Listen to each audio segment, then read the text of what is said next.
Takutlah terhadap su'ul khatimah.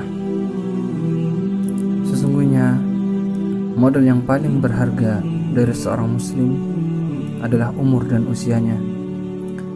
Apabila dia gunakan umurnya untuk sesuatu yang diridhai oleh Allah Subhanahu wa taala, maka sungguh dia telah beruntung.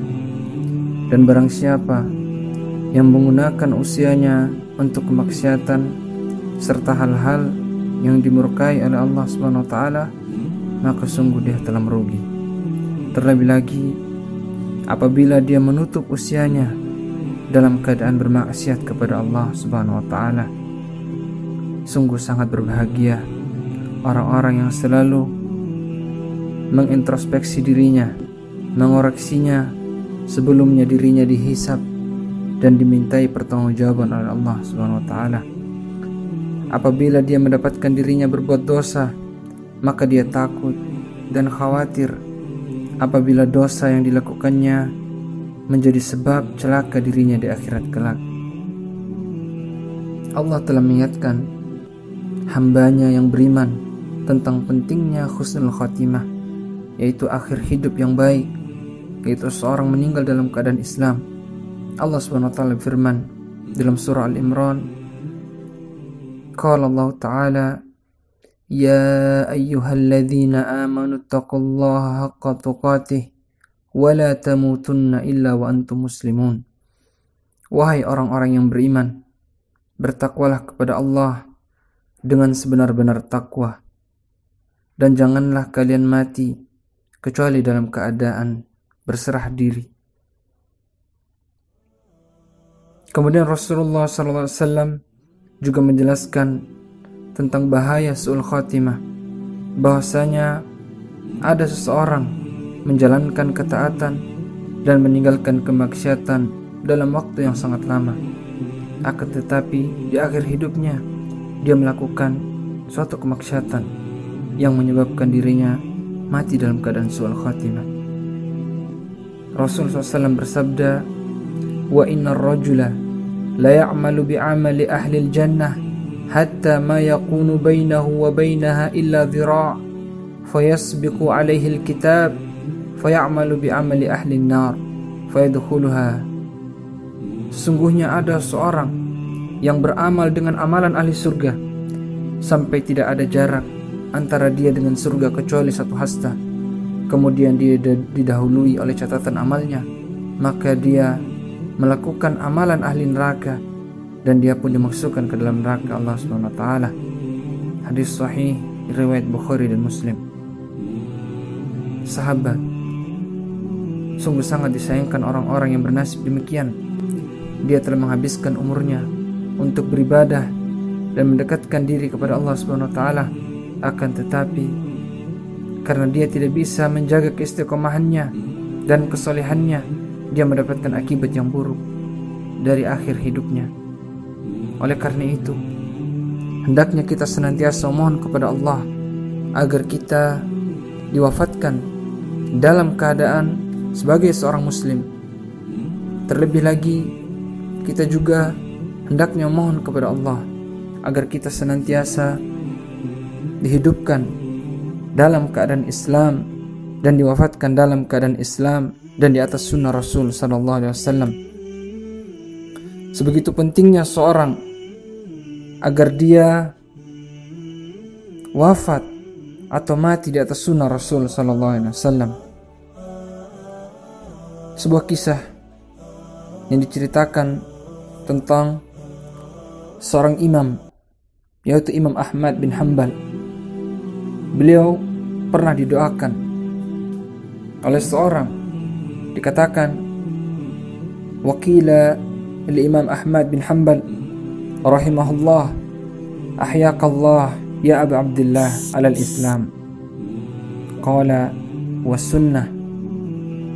Ada seorang mendoakan Imam Ahmad bin Hanbal, Orang itu mengatakan, semoga Allah senantiasa menghidupkanmu, mengokohkanmu, wahai Abu Abdillah, di atas Islam. Kemudian Imam Ahmad menjawab, was sunnah, juga di atas sunnah. Hal ini menunjukkan bahwa seorang harus memiliki azam di hatinya, harus berusaha untuk senantiasa menerapkan sunnah-sunnah Rasulullah SAW dan wafat di atasnya.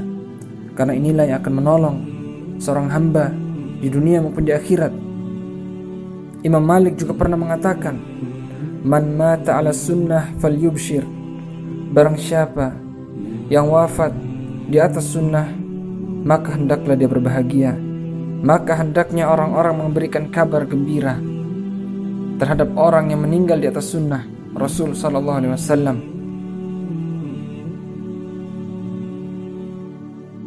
Oleh karena itu sahabat, hendaknya kita senantiasa menghidupkan sunnah Rasul sallallahu alaihi wasallam, dan kita memiliki azam di hati kita.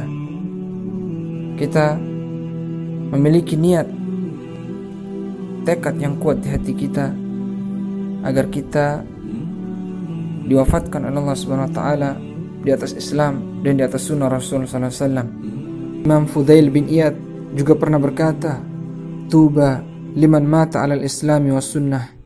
Sungguh beruntung orang-orang yang mati, orang-orang diwafatkan oleh Allah Subhanahu wa taala di atas Islam dan sunnah. Mohon kepada Allah agar kita diwafatkan dalam keadaan Islam dan di atas sunnah Rasul sallallahu alaihi wasallam. Semoga Allah melindungi kita dari memiliki pintu dan sebab su'ul khatimah. Oleh karena itu, hendaknya kita menjauhi sebab-sebab yang mendatangkan su'ul khatimah. Yang pertama yaitu menunda-nunda taubat, terus menerus dalam berbuat kemaksiatan dan merasanya dirinya masih lama hidup di dunia adalah sebab seseorang mendapatkan su'ul khatimah. Menunda-nunda taubat, terus menerus dalam berbuat dosa dan tenggelam di dalam kemaksiatan merupakan sebab seorang wafat dalam keadaan su'ul khatimah. Kemudian yang kedua, senang bermaksiat dan menjadikan kemaksiatan tersebut sebagai kebiasaannya. Apabila seorang sudah terbiasa melakukan perbuatan kemaksiatan, maka setan akan mudah menguasainya, bahkan sampai akhir hayatnya. Ketika keluarganya berkumpul di saat hari kematiannya untuk mentalkinnya, menuntunnya mengajarkannya, menuntunnya membaca kalimat tauhid agar kalimat tersebut menjadi kalimat yang terakhir diucapkannya, namun kemaksiatan sudah menguasainya sehingga dirinya terhalang dari kalimat tauhid tersebut karena kemaksiatan yang biasa dilakukannya. Rasul SAW pernah bersabda, yamutu rajulu ala ma'asha alaih. Sesungguhnya seorang itu dia akan mati sesuai dengan kebiasaannya. Kemudian yang ketiga yang dapat membuat seorang wafat dalam keadaan su'ul khatimah yaitu panjang angan-angan. Oleh karena itu, hendaknya seorang banyak mengingat kematian, melakukan ziarah kubur, mengunjungi orang sakit, mengunjungi orang-orang soleh, memilih sahabat yang dapat membuat hatinya dekat dengan Allah Subhanahu wa taala. Dan yang terakhir, ingatlah bahwa kita di dunia hanyalah sementara. Kita di dunia seperti seorang musafir. Seorang muslim yang beriman kepada Allah Subhanahu wa taala mengetahui bahwa kehidupannya di dunia hanyalah sementara. Tidaklah kehidupan di dunia ini melainkan sebuah perjalanan yang akan menentukan tempat kembalinya, apakah mendapatkan kenikmatan berupa surga dan isinya, ataukah siksa Allah yang sangat. Rasulullah SAW pernah bersabda, kun fid dunya ka'annaka gharib aw 'abirus sabil. Jadilah engkau di dunia, hiduplah engkau di dunia seperti orang asing atau orang yang sedang melakukan perjalanan. Hadis riwayat Bukhari. Marilah kita selalu berusaha menjaga keikhlasan yang ada dalam hati kita, karena keikhlasan merupakan sebab terbesar dalam menggapai husnul khatimah. Dan tidak kalah pentingnya adalah kita tidak meremehkan dosa-dosa, khususnya dosa syirik, baik itu yang besar maupun kecil. Dengan apa yang dikatakan seorang sahabat yang bernama Anas bin Malik, sesungguhnya kalian berbuat suatu amalan yang menurut kalian sepele, seperti salai rambut, padahal kami dahulu menganggapnya termasuk hal yang membinasakan. Wassallallahu ala Muhammad wa ala alihi wasahbihi wasallam, walhamdulillahi rabbil alamin.